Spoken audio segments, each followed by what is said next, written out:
সম্মানীয় দর্শকবৃন্দ, আপনাদের সনাতন সত্য ইউটিউব চ্যানেলে আরও একবার স্বাগত জানাই। আজকের ভিডিও আমরা এমন একটি বিষয় নিয়ে বলবো যে বিষয়টি অপূর্ব এবং হৃদয় ছুঁয়ে যাওয়া উৎসব, গিরি গোবর্ধন পূজা ও অন্নকূট মহোৎসব। এই দিনটি শুধু এক ধর্মীয় আচার নয়, এটি ভক্তি, ঐক্য আর প্রকৃতির প্রতি এক কৃতজ্ঞতার প্রতীক। চলুন জেনে নেই কি সেই পৌরাণিক ইতিহাস, কি বা তার মাহাত্ম্য, আর কেমন করে এটি আজও হাজার হাজার বছর ভক্তের হৃদয়ে আলো জ্বেলে রাখে।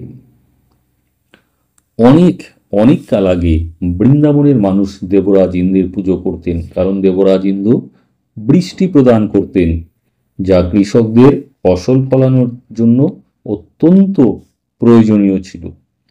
কিন্তু ভগবান শ্রীকৃষ্ণ অর্থাৎ বালকৃষ্ণ, শিশু কৃষ্ণ তখন বৃন্দাবনবাসীকে বলল যে আমাদের তো আসল রক্ষাকর্তা যিনি, তিনি হলেন এই গোবর্ধন পর্বত। কারণ বৃষ্টি যে আসে, সেই বৃষ্টির যে উৎপাদন, যে পাহাড়, যে গাছপালা ইত্যাদি কিছু বন, এ তো এই গিরিধারী পর্বত থেকেই সৃষ্টি।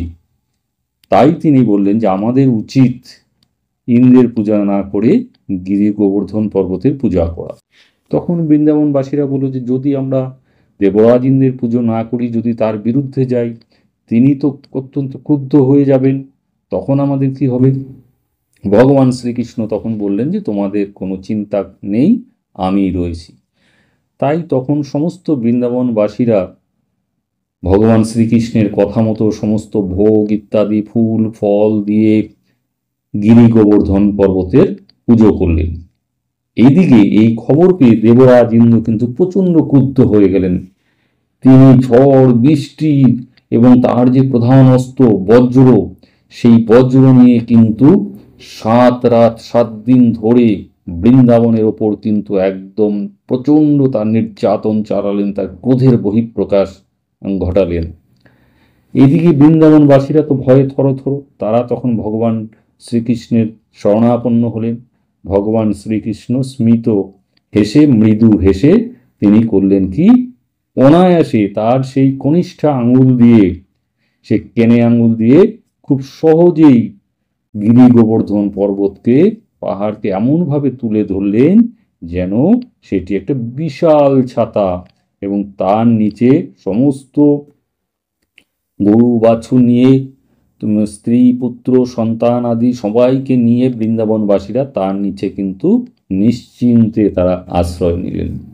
এদিকে দেবরাজ ইন্দ্র 7 দিন পর তিনি যখন কিছুই করতে পারলেন না, ব্যর্থ মনোরথ হয়ে মাথা নিচু করে ভগবান শ্রীকৃষ্ণের সামনে এসে হাত জোড় করে দাঁড়ালেন যে প্রভু, আমার উচিত শিক্ষা হয়েছে, আমি আমার অহংকার ত্যাগ করতে শিখেছি, আপনি আমাকে উচিত শিক্ষা দিয়েছেন। ভগবান শ্রীকৃষ্ণ তাকে বললেন যে হে দেবরাজ ইন্দ্র, দেখো, অহংকার কখনো করতে নেই, অহংকার করলেই কিন্তু পতন হয়। তুমি অনেক ক্ষমতাধারী, তুমি দেবরাজদের ইন্দ্র, দেবতাদের ইন্দ্র, তুমি রাজা দেবতাদের, তোমার অনেক ক্ষমতা, কিন্তু ক্ষমতা থাকলে সবসময় অহংকার করতে নেই।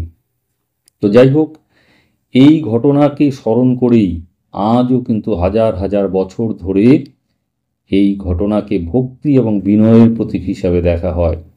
গোবর্ধন পুজোর পরের দিনই পালিত হয় অন্নকূট মহোৎসব।